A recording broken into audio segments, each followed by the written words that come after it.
د پاکستان په بلوچستان کویټه ښار کې پر پوځي کاروان د بلوچ بیلتونپالو په بمي چاودنه کې 10 پاکستاني پوځیان وژل شوي.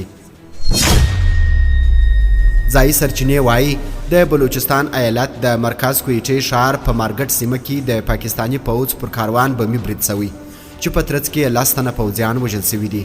سرچینه زیاتوي په دغه برید کې یو پوځي موټر هم په بشپړه توګه له منځه تللی دی. بلخوا د بلوچ بیلتونپالي ډلې یعنی BLA د یوې خبرپاڼې په خپرولو سره د یاد برید مسؤلیت منلی او پر پاکستاني پوځ د لاسوختو بریدونو خبرداری ورکړې. د پاکستان پوځ او سیمه ییزو چارواکو تر دې دمه د دې پیښې په تړاو رسمي څرګندونې نه دي کړې. د هند او پاکستان ترمنځ کړکېچ د دواړو هیوادونو د سرحدي ځواکونو ترمنځ نښته دویمې ورځې ته غځېدلې. د راپورونو له مخې د هند او پاکستان د سرحدي ځواکونو ترمنځ نښته دویمې ورځې ته غځېدلې. دا نښته پرون پیل سوې او لا هم دوام لري. د هند اردو اعلان کړی چې تر اوسه یې ځواکونو ته مرګ ژوبله نه ده اوښتې او د پاکستان له لوري هم د تلفاتو راپورونه نه دي ورکړل سوي.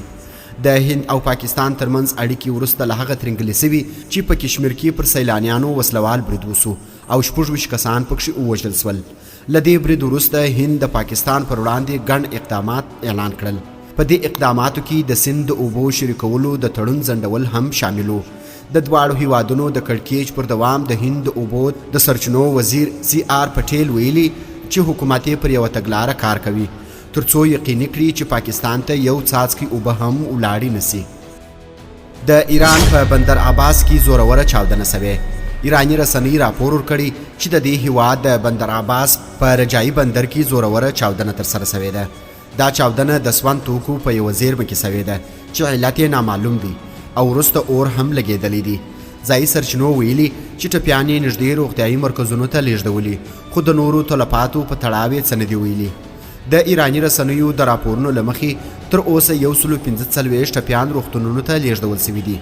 ژغورونکي ډلې د پیښې ځای ته رسېدلي او د پلټنې او ژغورنې چارې لا هم جریان لري.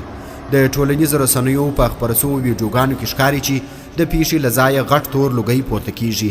دغه راز زیانمنې ودانۍ او موټرونه هم لیدل کیږي.